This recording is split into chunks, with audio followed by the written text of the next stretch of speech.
Give me an indicative price of a gigalitre of water. When you set the sustainable diversion limits under the three scenarios, how much account did you take of what work various states have done in reducing or trying to reduce wastage of water through poor irrigation practices?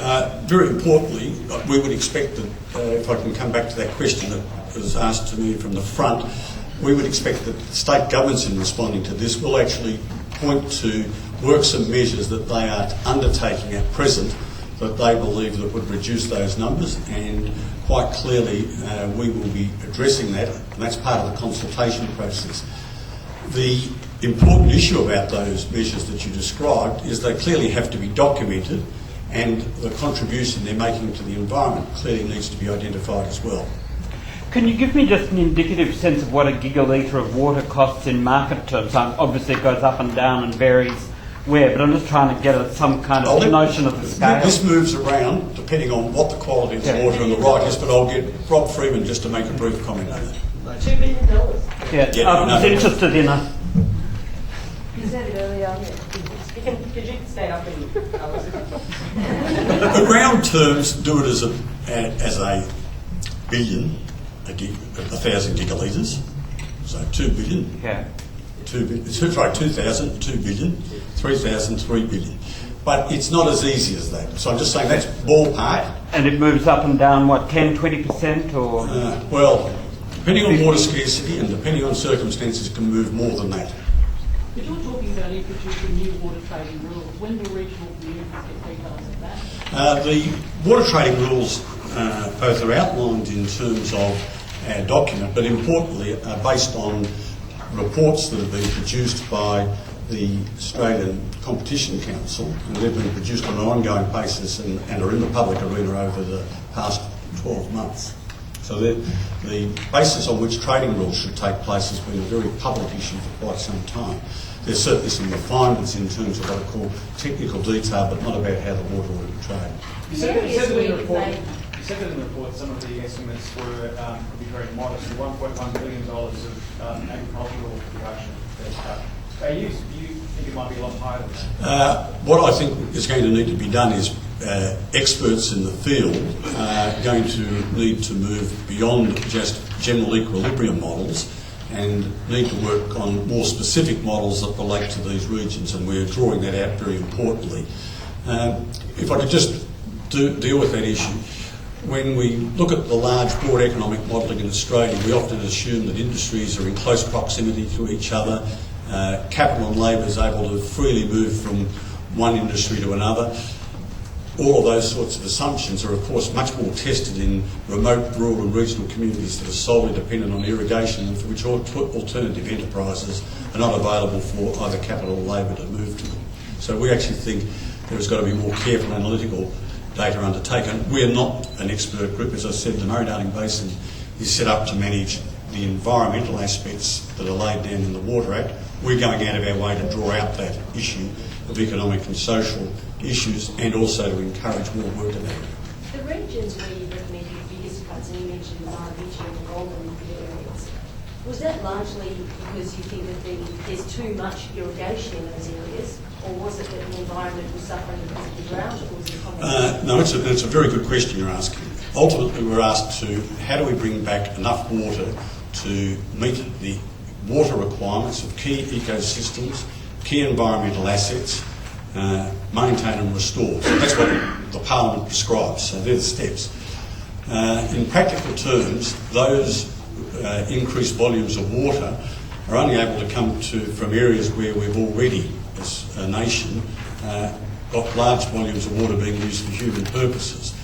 Those areas where we have the largest volumes for that occurring are in the Goulburn, Broken, Campaspe, Loddon, the Murrumbidgee, the Murray area, and that sort of Condamine belongs. So the Act requires us to find the water, and the only places where there are large volumes of water that are available to be transferred to the environment are in those sources. So it's not about making a judgment in any shape or form, it's about where can you find the water to meet the requirements of the Act.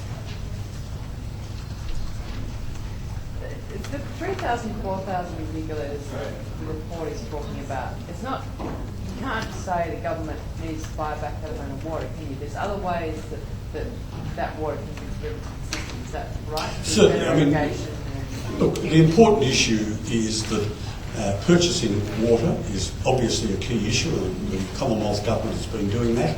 The Commonwealth Government has also been funding works and measures, and they are another means by which that volume might be reduced, so you can use money to in fact make the changes, and that's going to be an important part of the consultation period, but the point you're making is quite correct. Can I just suggest we might take just one or two more questions, if that is okay? And then I'm going to ask Rob Freeman to elaborate on how we're going to take the next steps. Sorry, can I I'd just like you to take me through what seems to be a precedent set in this report for cutting entitlements due to climate change, that there's 3% reduction in overall allocation for irrigation, because that's deemed to be the effect of climate change at the moment, and that's without compensation. So does that mean pretty much across the board, so I'm an irrigator and I've got a licence for an allocation for 10 gigalitres of water, now suddenly I've got 9.7 gigalitres without compensation? Okay. Can I go through, first of all, yeah, it's a very good please question to ask. yeah. Let me just go through two steps in this.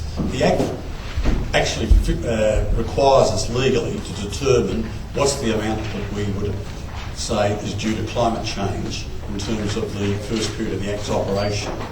The 3% has been determined off some modelling that has come from CSIRO. So the first point is to tell you how we arrived at that 3% and that it's a mandated requirement of the Act.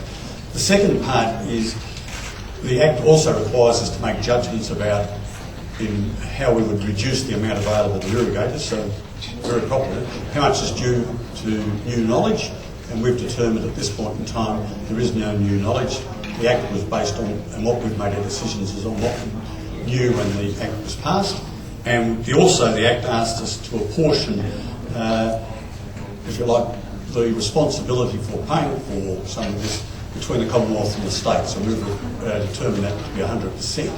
All of those issues, though, in fact, including the 3%, have changed somewhat when the Commonwealth has indicated its intention to buy the water from living sellers. So in a sense, that's an issue that is going to apply down the track, but it's not applying at this point in time. So sorry, I just want to.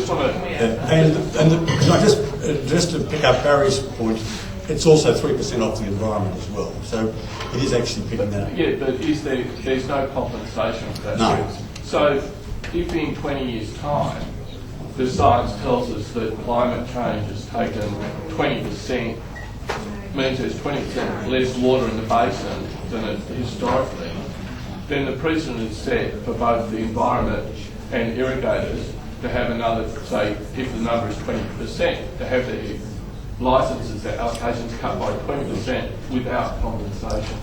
Look, can I put it, I'm not disagreeing with you, can I just put it in a slightly different way? We've just gone through a decade where we've seen much bigger reductions and no compensation. But not the No, and I'm not disagreeing with permanent license. Look, let me just tell you, I'm explaining what we're required to do, and I'm not disagreeing with your view, but what we're required to do. Where are the larger cuts in the last 10 years for permanent water? No, sorry, I didn't say that. I don't mean to mislead you. What I'm saying is we've had reductions in the last decade that have been large in terms of water available to licence holders. In terms of reductions, in terms of this... You're talking the 3% permanent... But the permanent, yeah, certainly, and more importantly, the Act is driving reductions. But importantly, the 3% is the number. It's not. We're not in the business of making it 20. No.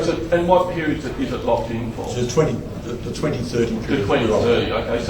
So that scenario that I just put, that if the science says there's been a larger cut, that couldn't That's not coming in this period. They couldn't take effect until after 2030. Yeah. Okay, I'm going to thank you all for making your time available. Can I just really give our appreciation to making sure that we get this information well communicated, and I want to give very strong emphasis to the authorities' wish to consult in detail